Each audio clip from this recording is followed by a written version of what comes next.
exclusive de la semaine de l'architecte, la GA, la Générale des Assurances, est avec nous en la personne de Monsieur Temwende Désiré Pascal Baliman, chargé d'affaires. Bonjour et bienvenue. Merci. Comment vous allez? Je vais bien et vous, madame? Oui, ça va très bien. D'accord. Tout de suite, dites-nous quelles sont vos offres en termes de produits d'assurance. Ok, merci madame. Eh bien, la Générale des Assurances a été créée en 1997 par des capitaux majoritairement burkinabés et elle évolue dans un groupe qu'on appelle groupe Fadima qui comprend la GA Vie et la société Vimso. Quelles sont vos offres en termes de produits d'assurance? Il faut dire que la Générale des Assurances IRD intervient dans le secteur des assurances non-vie, c'est-à-dire l'assurance incendie, risques divers, transport. Alors donc elle commercialise des produits qui couvrent les personnes, les biens et la responsabilité civile. Vous avez une panoplie d'offres en termes d'assurance. Tout à fait. Mais nous allons nous intéresser particulièrement à l'assurance construction. Qu'est-ce que c'est? Il y a deux volets.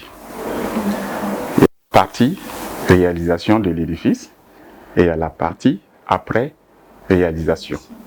Alors, au cours de la réalisation, l'édifice court un certain nombre de risques. C'est-à-dire au cours des travaux, il y a des risques qui peuvent survenir. Des erreurs de manutention. Il peut y avoir aussi un effondrement. Après réalisation, tout édifice a une durée de vie. Et les acteurs ayant réalisé cet édifice-là ont une part de responsabilité pour s'assurer justement de la qualité après les travaux. Donc, il y a une responsabilité qui court de la fin des travaux sur une durée de 10 ans.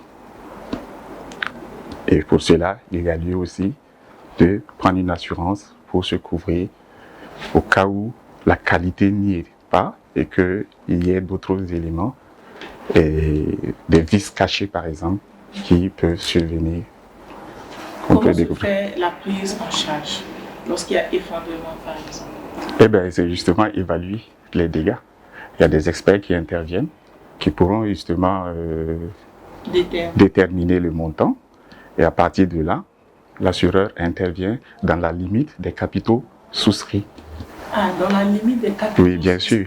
Parce que quand on souscrit à une assurance, il y a des valeurs qui sont déclarées, il y a des valeurs que nous connaissons à partir du marché. Mais si on sous-évalue certaines choses, alors au jour du sinistre, si effectivement il faut intervenir, l'assureur va s'en tenir. Quels sont les avantages et à qui s'adresse ce produit d'assurance? L'assurance construction sont les acteurs, les entrepreneurs, les architectes, voilà, et ce sont ceux qui sont concernés pour ce produit d'assurance. Comment on y souscrit? J'ai dit tantôt, il y a le marché. C'est des documents qu'il faut fournir à l'assureur justement pour qu'il ait toutes les informations. Et il y a le fait aussi de connaître les lieux, les risques concernant les voisins.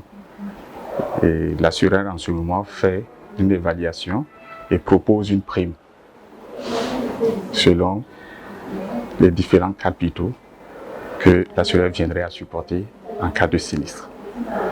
Et une fois la prime déterminée, le contrat est soumis à l'assuré qui signe et c'est la prise de fait.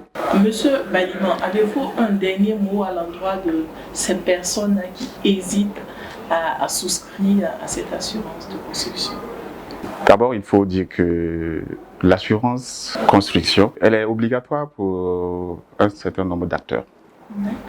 Voilà, pour les édifices non habitationnels, c'est une obligation de souscrire pour le maître d'ouvrage ou le maître d'œuvre. C'est inviter tous ces acteurs-là à nous rendre visite, à mieux connaître le produit, et c'est un produit modulable. Merci Général des Assurances. Merci bien madame. Merci d'avoir accepté notre invitation. Merci à vous. Alors on se dit à très bientôt avec un autre invité. would be got a little